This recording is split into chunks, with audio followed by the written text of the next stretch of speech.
You can get your SH Monster Arts at Big Bad Toy Store at the link in the description. Dragon Ball, horror, kaiju, and more. Steven's Toy Reviews. Hello there, collectors. It's going to be Steven here. Of course, who else would it be on Steven's Toy Reviews with another SH Monster Arts review, and today it is a very, very special one. Today we're going to be taking a look at the SH Monster Arts King Ghidorah 2019 Special Color version. This is one that a lot of folks have been looking forward to. In particular, they've been looking forward to my review, and I am more than happy to oblige. This was originally revealed by the G-Store Twitter account, and they made an oopsies, and they revealed it with unintentional promotional pictures. Yeah, they tweeted out the ones with the thumbs on the wings. That was quickly redacted and sent out with new promo pics, and that is actually what we got. So now, this premium Bandai release, which was brought over to the US by Bluefin, is available for purchase, and if you're watching this at the time of upload, don't worry folks, this will be landing in the US soon. Just wait. Unfortunately, we have a huge port crisis, so just wait a minute. It'll be here. We now have the opportunity to add King Ghidorah 2019 on the shelf again. Is this one going to be as much of a dud as the original release was? You know how I felt. Or is this going to be the new gold standard for Ghidorahs moving forward? See what I did there? Gold, Ghidorah. Let's take a look to see whether or not he's going to be worth adding into your collection. Before we go ahead and get to the review, it does say review and unboxing in the title, so I do want to give you a nice look at the unboxing portion of the whole process, because King Ghidorah is rather large and absolutely in charge. He's going to command a ton of shelf space, and he can be a little bit confusing to put together, so I did just want to go ahead and record that process for you. Now, as of note, I did do a whole live stream in an event to raise some money for what is currently going on in the world to benefit the American Red Cross, so if you're still interested, that campaign is going on. Just wanted to point that out here. Now, I do show you all the box, which is really cool. I show you how to open Ghidorah up. I show you how to assemble Ghidorah, and how you utilize the stands, where they're going to be at, and all of that fun stuff. Now, something that I do want to take note of, obviously we are going to have the stereotypical way to put Ghidorah's wings together, and we're going to put them into these slots on the body. Now, if you've seen some of the pictures that are going to be throughout this review, you may note that, yeah, you can actually just fiddle around with the wings, and you can put them in different poses as you slot them in on the body. So something to keep in mind, Ghidorah's posing and action figure photography limitations are only bound by your creativity. So have fun and enjoy the review.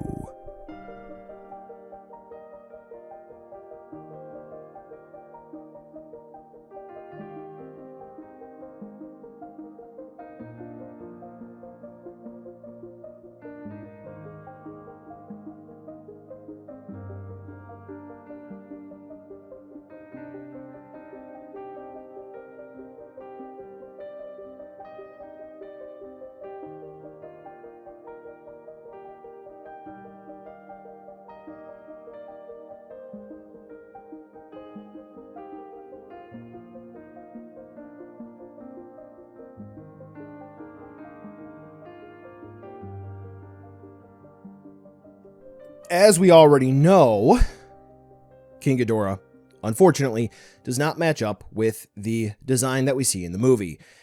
Sculpt is inaccurate. Sizing is inaccurate. So we're going to go ahead and we're going to push that to the side, okay? I mean, I'm all for beating a dead horse.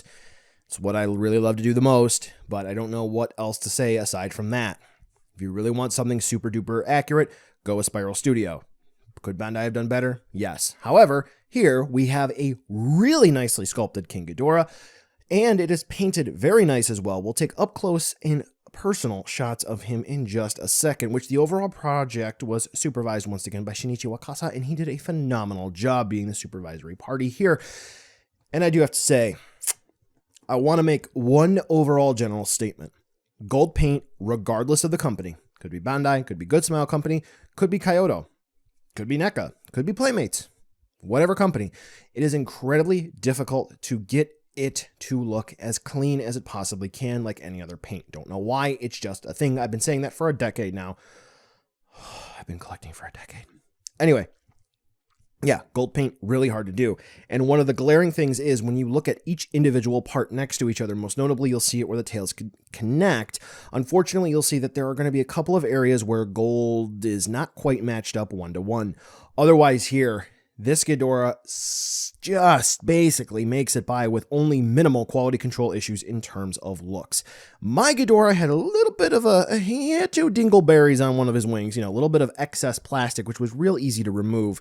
But he's only going to suffer from 2 issues. On the back, there's a little bit of a paint rub spot on one of his wings, which revealed the bare plastic underneath, which is unfortunate, but significantly better than what I experienced with the original figure. And on one of his tail spikes, it actually looks like the paint kind of looked like maybe it was rubbed off a little bit, and it looks a little bit clumpy in some spots. But otherwise, I mean, King Ghidorah here looks really fantastic, and Bandai did a phenomenal job. He utilizes really awesome silver dry brushing, or maybe it's airbrushing, whatever the case may be, to enhance some of the finer details. And you can obviously see it on the horns and on the throat and on some of the spikes. However, he's also going to have that in some key areas that are going to be hidden all throughout the body that you're actually not really going to be able to see until you're up close and personal on this guy. Honestly, I did a 5-hour unboxing live stream and community chat with an intention for a fundraiser, which we did a pretty rock solid job, I would say. And after that, after just looking at this thing for so long, honestly, I'm still finding spots where silver is applied, so kudos to Bandai on this one. Now, I am going to wrap this up with a look at the heads even a bit closer here. Why? The eyes appear to just be red, sort of pinkish streaks, but if you look up close and personal, I did have to use my ring light, which really blows everything out, so, you're going to have to deal with it if you want to see the finer details. The eyes actually don't look that bad, so Bandai can do eyes very well. Overall, in terms of looks, this SH MonsterArts King Ghidorah is phenomenal, and it is a significant improvement over the original release.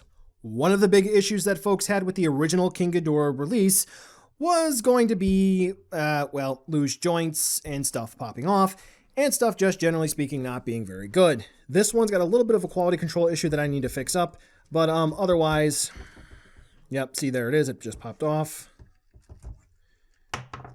See?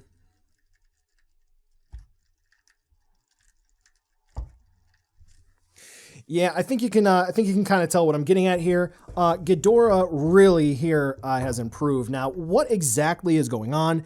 And pray tell, what exactly quality control issue am I talking about here? Well, you see, Ghidorah's necks are going to be on a system of ball joints. And the way that it works here is this is actually going to be a good example. The ball joints actually seat in a socket closer to the base of any given section, right? And then they protrude out, and then they're capped on another ball joint, okay? Then that little cap or socket protrudes out for another ball joint. Now here, it's supposed to provide more range of movement. Unfortunately, this one is stuck and at an angle. So this point here is actually causing a little bit of an issue, and it's not aligned correctly for this neck to be placed correctly otherwise. So yeah, he doesn't want to really stick on there too well. We can try to do this live, quote unquote live. But he just wants to keep falling off. So I'm probably, there we go. I got it for now. He'll stay. All right. So yeah, that's how it works. Otherwise, I popped this head off when I was working during the unboxing just to test the joints to see how everything was. But otherwise, I really haven't been having any troubles with the necks or the heads whatsoever. They really pose well with no issues. The mouths, they do open and close, effectively just hinge movement. So you can see there, that's rather nice. Tongues, do they move?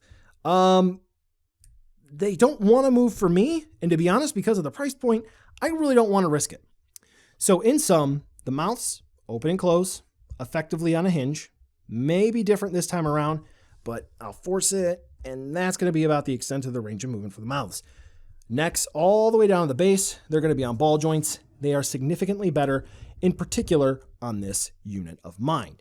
Now, for the hips, ball joints, where they plug in. Ball joints here at the knees. As you can see, they wobble around. We do have a cut here. Most folks like to call that a boot cut or a boot swivel, like on Marvel Legends and the such. So ball joint there, and then ball joint at the ankle, so this way we can move the foot around and twist it and turn it. The tails, they do attach specifically for left and right, as covered earlier, but once they plug in, they are on ball joints, which is good. As you can see, they move around just fine. The original tails on my release, they love to pop off, so this is rather satisfying. And as you can see, we have good range of movement at the base of the tails. Now you notice that the wings are popped off here. We do have a gap right there, which some folks are absolutely going to hate. But I guess that kind of comes with the territory when you have a dragon who looks like this, or wyvern, as some may say.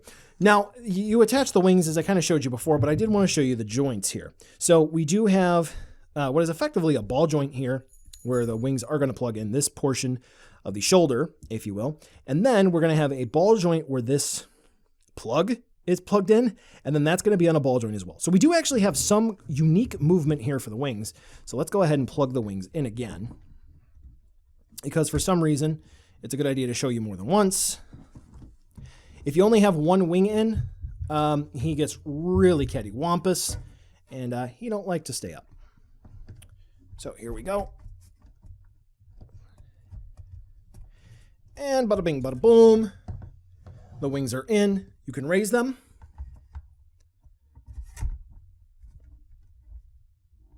And you can kind of angle them, but they just want to mostly fall back down because of the weight.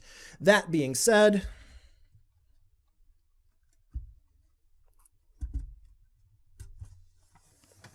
shoop-de-boop, as I bump the mic.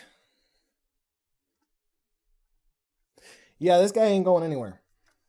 So in sum, the engineering on this guy is going to be identical as the original release, okay? However, they did a good job with the joints here, and he's able to hold together much better. Now, accessories. This is where we kind of take a step back, because he's only going to come with the original pieces for the support stand that he had. So let's kind of go over this. We do get the crotch cradle. Now, that's a good thing. I can get him to stand without the support stands. But what I will say is that he is made of a softer plastic, kind of like I covered in the previous section. So it's not advised to you keep him without a support stand for extended periods of time. At minimum, for my original Ghidorah, I just needed, oh, come on, you, his little cradle there to help with some balancing. And I particularly have mine at least situated. Come on, how's it go? Like that. Okay. Now his wings. How are we going to do that with the wings? For the wings, we are going to need their other support stands. Now, as you can see here, here's how you support them up. You get two long poles and you get two short ones, and that's where you attach the little clips. Here, clearly shown in the instructions, you either attach them right over here or right down here. And that is where you attach them on the actual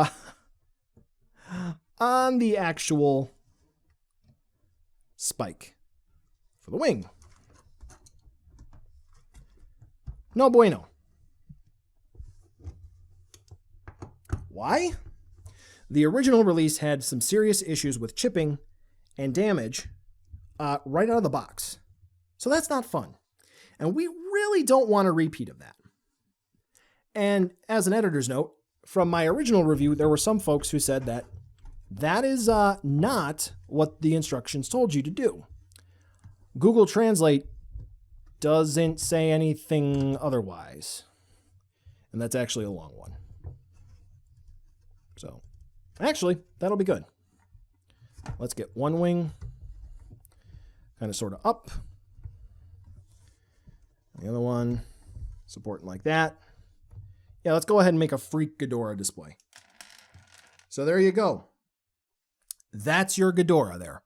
So in terms of accessories, he's pretty light. And for a special color version, which oftentimes in the SH MonsterArts lineup, they include other effect parts. Most specifically, we can think of the Great Decisive Battle Gigan that came with more accessories. Wonder why they didn't do that here. No beams, no energy effects, nothing. Yeah, and the stand, it's not all that great. I've never really been a fan of it, even for the first release. So if you are looking for other effect parts, you know I got videos to help you out, along with support stands, because chances are you might need them. Time for a size comparison, and as you can see here, it's going to be the original Ghidorah, but repainted, so there's not much of a difference in size. So I did throw a couple of good figures up there to give you an idea of how big he is. So yeah, size didn't change whatsoever. I mean, it's a repaint of the original, and I've used the original in plenty of different reviews, so yeah, I think you have a good idea of how big this one's going to be. Now the moment you've all been waiting for, a comparison with the original MonsterArts King Ghidorah special color version. Yeah. Whoop-de-doo, Basil. Whoop-de-doo. Yay!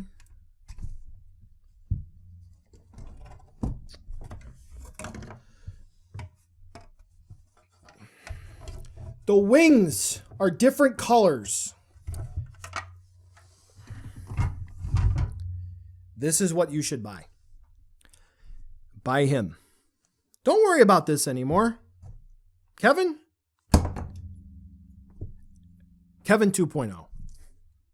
Get the gold dragon. Not Mud. He's better. So buy now, skip, or are you waiting for a deal? Well, here's what I got to say. In terms of looks, I did unfortunately have a couple of quality control issues on mine in particular. However, I do think that may just be the curse of Steven, as it is come to be known as. In terms of articulation, I mean, this thing is fantastic. I can grab this thing just by one of the heads, pick it up off of the top shelf and dangle it. I'm not worried about any of the necks popping apart and this thing come crashing to the ground. I will say though, he is made of the same fragile, really hard plastic, so be careful. You still may get chippages and breakages. I don't know if chippages is a word, but still, if you are not careful with this figure. Accessories, we still get the not so favorable support stands, but hey, I mean, at least we get some system that does at least work for Ghidorah. The previous one that I had up on the shelf, it lasted for, what is that, coming up now on 2 years, so I would imagine that this one is going to be just as fine. We definitely could have gotten some gravity beams or other electricity effects, but it is what it is. Now, like I said earlier in this review, I've been collecting for about 10 years now. I've had a couple of Ghidorahs come into my collection, some have remained, but a good amount of them have gone out.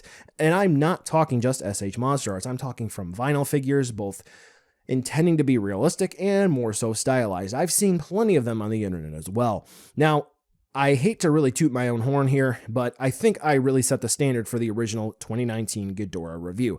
That figure was, I'm going to go ahead and say it, absolutely terrible. It was awful. I think it's one of the worst figures in the line. However, for this King Ghidorah right here, I would have to say if you are on the fence, you can jump in with both feet with confidence.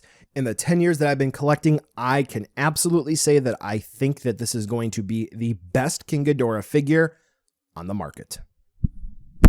And that is the mic drop.